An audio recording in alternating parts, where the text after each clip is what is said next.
Hi, welcome to today's video. My name is Paul. So this week I'm going to talk a bit about these charcoal landscape drawings that I do.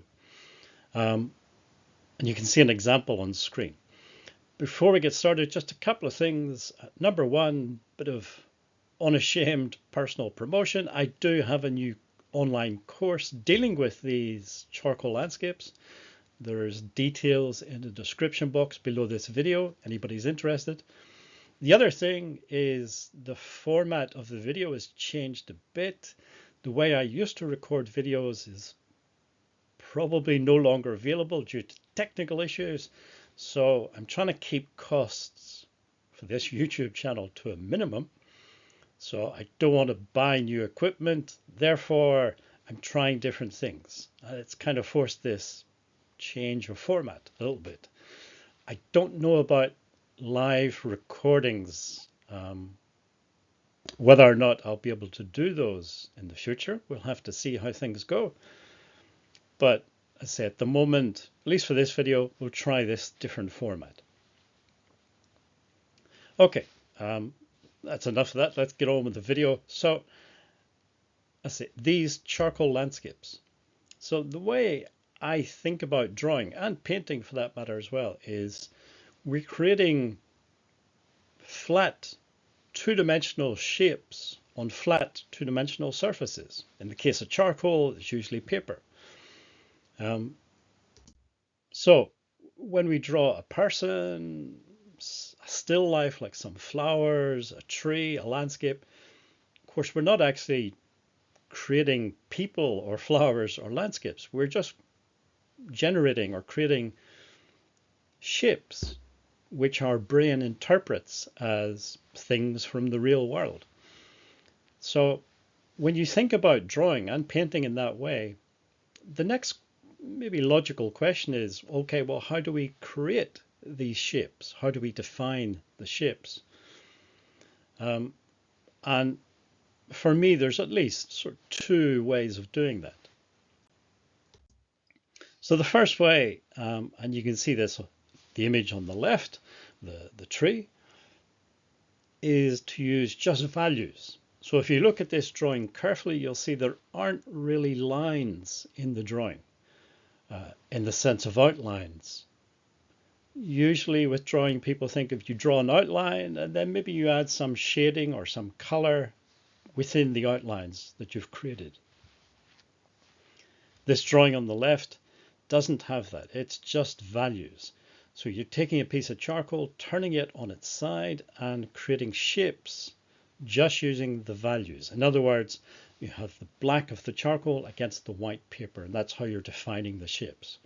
If you're interested in this sort of value approach to drawing, I would recommend the drawings of George Seurat.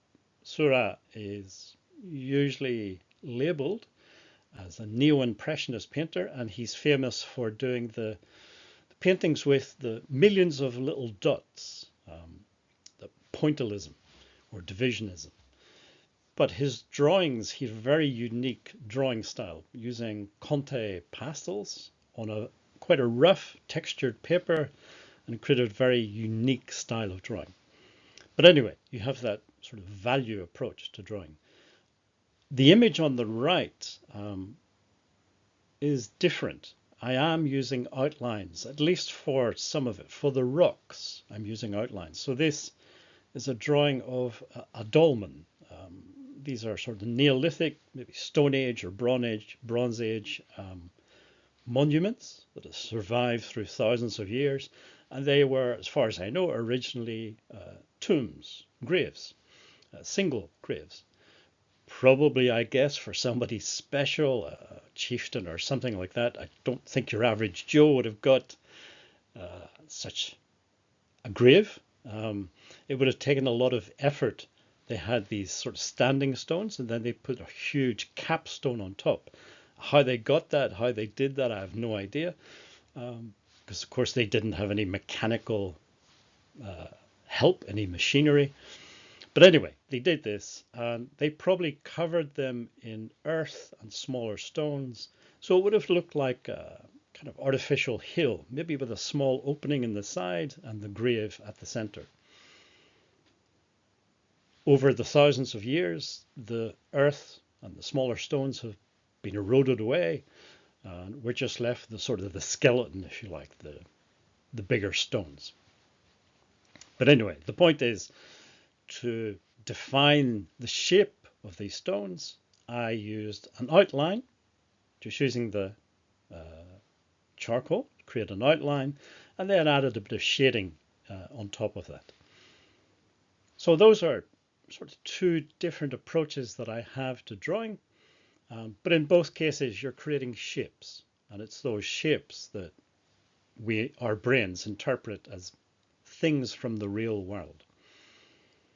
And then of course you got the different styles, different ways of rendering these shapes, from the very naturalistic / realistic approach through to much more abstract approach. And if you've watched my videos before, you'll know I'm more into the more abstract or semi-abstract approach. This is another example, again, one of these landscapes. And again, you can see this is really a value-based approach to drawing. There's really no lines. Now, you could argue that in the foreground, there are some lines, white lines. This is a little bit different. I'm not defining the shapes as such, the main shapes with these lines. I'm trying to create sort of implied detail in the foreground. So maybe some wildflowers or vegetation, grass and things growing up. And I did this with kneadable eraser, or I've also seen them called kneaded erasers or putty erasers, lots of different names. But if you work with charcoal, they're a useful tool to have. They're very soft. I think it's unvulcanized rubber, and you can mold them into different shapes with your fingers and create different detail, if you like, in the foreground. But as I say, there aren't really outlines if this is more of a value-based approach. The other thing I would say about these charcoal landscapes, I kind of divide them into three main elements. So you have at the top of the page the sky, then underneath that the horizon line, and then below that the foreground. And each of these three elements has a kind of different function within the drawing. They have a different job to do. So the sky is there for kind of two things. One is context. With landscapes, we often think landscapes, you're going to have some sort of sky. Now, it might just be a wee bit at the top of the page. It might be most of the drawing could be the sky. But either way, we sort of expect some sort of sky with a landscape. So it's there for context. It's also there for visual interest. You can make the sky interesting to look at. You can make it more dynamic, different clouds and things in the sky. As I said, I have a more abstract approach to drawing. So if you look at the examples earlier in the video, and this one, see, I don't really draw clouds. I don't really draw skies as such, not in a realistic or naturalistic way. I put down some charcoal. I smudge that. You can use your hands. You can use a piece of cloth. I use tissue paper or Kleenex, whatever you want to call it. And then using again the kneadable eraser, I lift off some of that smudged charcoal, creating whiter areas where the paper shows through.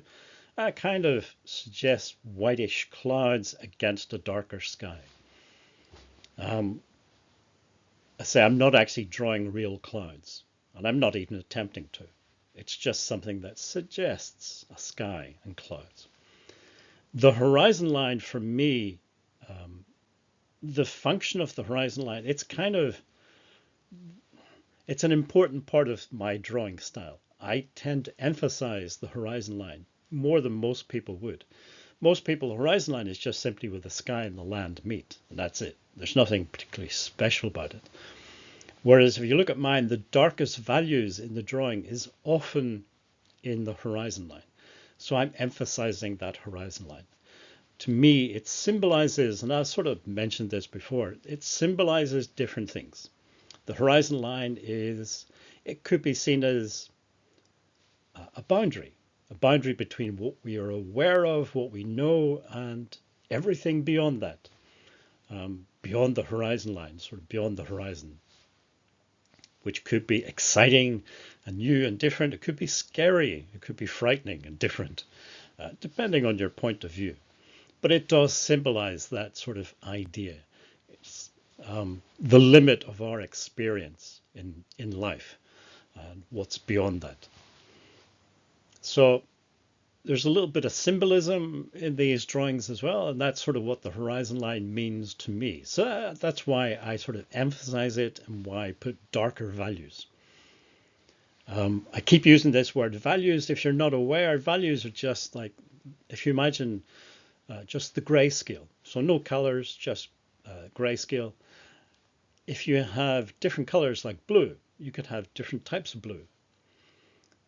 And these different blues, Prussian blue, cerulean blue, for example, they have different values.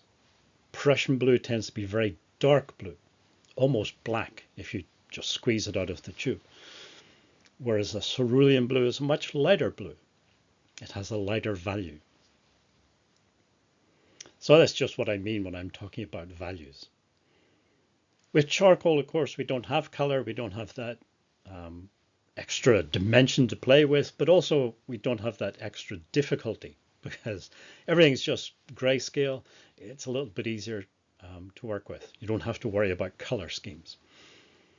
The foreground is then the third element, and again, the role of the foreground is also some visual interest. That's partly why I'm putting in a bit of detail with the kneadable eraser. But the other thing about the foreground is by putting in that detail, you're suggesting to the viewer that is this part of the drawing is closer to us. In the real world, we can see more detail in things that are closer to us. That's just the way our eyes work. We can't resolve little details in things that are far away. So you can see, if you're standing in a field, you can see the blades of grass at your feet, but you can't necessarily resolve all of the individual leaves on a tree that's quite some distance away. So we understand this, we know this from everyday experience. So our brains understand that if we can see lots of detail in the foreground, it must be closer to us. And that creates a bit of a feeling of depth within the landscape. So again, visual interest and a feeling of depth. Those are the two main functions of the foreground. So again, this is one way of thinking about these drawings, the big elements, and what are the functions of these elements. And then I don't want to get too much into it because I did a recent video on this topic, but there's also, how do you see yourself as an artist? Do you just want to illustrate reality? Like me, are you interested in symbolism and what different parts of the landscape might represent, might symbolize? You might be an impressionist or a cubist, or all the different isms within art, all these different styles. And I definitely think it's worth reading about these and studying up on art history, because the questions that those artists were asking themselves are still relevant, still valid to us today. So definitely worth studying. But anyway, that's kind of a few ideas about how I approach these charcoal landscape drawings. And then, of course, one other thing is you can't just pick up a piece of charcoal and start producing drawings that you love and that you think are amazing. There's a learning curve, as with any medium that you want to use. Now, charcoal is a bit more forgiving, and the learning curve is not just as steep as, say, watercolor or oil or acrylic or a lot of these other media, but there's still a learning curve. So if you're getting into charcoal, don't expect amazing results first time. You have to get used to using the charcoal, pushing it around things and how it works, and getting it to do whatever it is that you want it to do. Anyway, that is today's video. Hopefully it was interesting, different format. If you made it this far in the video, thank you for watching and listening, and I'll hopefully see you again in next week's video.